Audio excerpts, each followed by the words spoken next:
ये भी विश्व का एक मुद्दा है, बेरोजगारी एक मुद्दा स्वाभाविक रूप से हमारे प्रदेश का भी है इसमें। और मैं इस बात को कह सकता हूँ कि अभी हिमाचल प्रदेश में जहाँ तक सरकारी क्षेत्र में नौकरी देने की बात है, वो क्रम लगातार जारी है। और कांग्रेस की तुलना में हमने इन 3 साल में हिमाचल प्रदेश में बहुत ज़्यादा रोजगार सरकारी क्षेत्र में दिया है। लेकिन ये भी हमको मान करके चलना पड़ेगा कि किसी भी सरकार के लिए संभव नहीं होगा कि सभी बेरोजगारों को सरकारी क्षेत्र में नौकरी देने की स्थिति ना देश में है, ना विदेश में है, ना प्रदेश में भी स्थिति। ऐसी सिचुएशन में स्वावलंबन एक बहुत बड़ा एक जो हमने मुख्यमंत्री स्वावलंबन योजना एक नया इनिशिएटिव है जिसमें लोगों का रुझान बढ़ता जा रहा है। और उसी तरह से हम एक चीज़ को जिसका हम जिक्र कर रहे थे, ये जो प्राइवेट सेक्टर का इन्वेस्टमेंट है, प्राइवेट सेक्टर का इन्वेस्टमेंट भी एक जॉब अपॉर्चुनिटीज़ के लिए एक बहुत बेहतरीन शुरुआत है हिमाचल प्रदेश में। और उसी तरह से अभी हाल ही में एक नया हमने एक कदम उठाया है जहां पूरे देश भर में 3 बड़े बल्क ड्रग फार्मा हब जो है वो केंद्र सरकार ने घोषित किए हैं। उसकी बिडिंग का प्रोसेस था और उस बिडिंग के प्रोसेस में हिमाचल प्रदेश ने भी हमने अग्रेसिवली उसकी बिडिंग की है। और आई एम श्योर कि हम उसमें एक बल्क ड्रग फार्मा लेकर के रहेंगे, मुझे पूरा भरोसा है, क्योंकि काफ़ी अग्रेसिव होकर के हमने बिडिंग की है। उसमें यह था कि आप बिजली किस रेट पर देंगे, आप पानी किस रेट पर देंगे, ज़मीन किस रेट पर देंगे, बहुत अलग अलग चीज पैरामीटर्स थे। और वो ग्लोबल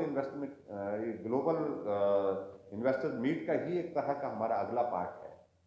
और ये आप मान करके चलिए कि अगर हमारा ये फार्मा हब जो आता है, ऊना में हमने इसके लिए ज़मीन तय की है, 10,000 करोड़ रुपए की इन्वेस्टमेंट उसमें आएगी। 1,000 करोड़ का की फेवर हमारी गवर्नमेंट ऑफ इंडिया उसमें करेगी। टर्नओवर लगभग 70,000 करोड़ का उसका होगा जब वहां पर प्रोडक्शन शुरू होगा, जब पूरी वो फंक्शनल हो जाएगी। 15,000 से 20,000 लोगों को, नौजवानों को रोजगार का जरिया वहां पर होगा।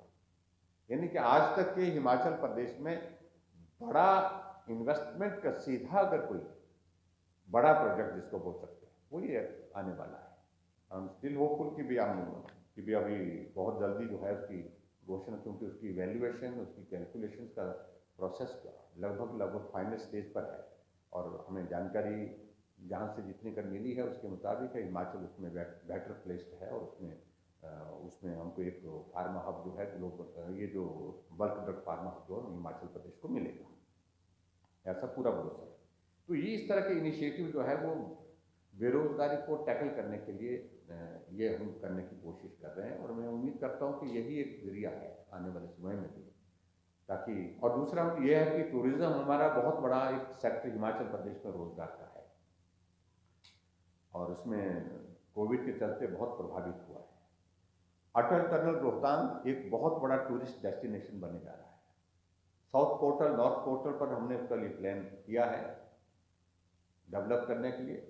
अभी आप देखिए 3 दिन पहले की, 4 दिन पहले की अगर मैं बताऊं तो 5,000 व्हीकल्स जो है वो टनल से क्रॉस की लाहौल वैली तक, और जहां तक वो जा सकते तो वहां जाने के बाद फिर वो वापस आए। हमको उस टूरिस्ट जो आ रहा है मनाली और वो रोहतांग टनल को एक जो है वो देखने के लिए जाता है, तो उस टूरिस्ट को आगे आने वाले समय में वैली में कैसे एंगेज करना है, वैली में हमने उसको क्या स्कोप देना है। अभी तक हमारे पास कठिनाई ये है कि हमारे पास इंफ्रास्ट्रक्चर ही वहाँ पर उस तरह का नहीं है जहाँ पर वो टूरिस्ट जा करके 2 दिन 3 दिन घूम करके एंजॉय कर सके, वहाँ पर रुक सके।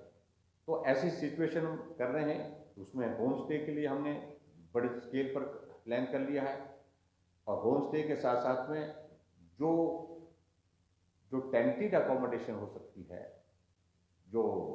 जिसको हम मेक शिफ्ट अरेंजमेंट के तहत जो हम जहाँ जहाँ भी कर सकते हैं, उसके लिए हम प्लान कर रहे हैं, ताकि जो टूरिस्ट आए और वो जा करके वहाँ पर उसको हम सुविधा दे सके, ताकि वहाँ पर रुकने के बाद जो है इस वैली के टूरिज्म के पोटेंशियल को हम पूरा एक्सप्लोर कर सकें। ये सारी चीज़ें जो है वो रोज़गार से जुड़ी हुई हैं, और इसलिए बेरोजगारों के ऐसे जरिए के माध्यम से हम रोजगार देने के प्रयास करेंगे, जिसमें टूरिज्म एक बहुत इंपॉर्टेंट सेक्टर है जिसका एक कॉन्ट्रीब्यूशन रहेगा। प्रमुख रूप से मुझे तो इस प्रकार से बात कहनी थी, लेकिन मैं इतना जरूर कहना चाहता हूँ कि 3 साल का कार्यकाल हमारा बीता है। जो बाकी कार्यकाल 2022 तक का जो हमारा बचता है, उसमें हम कोशिश करेंगे जो 1 साल हमारा पीछे बाधित हुआ, प्रभावित हुआ, उस कमी को हम इस साल 2021 में पूरा करें।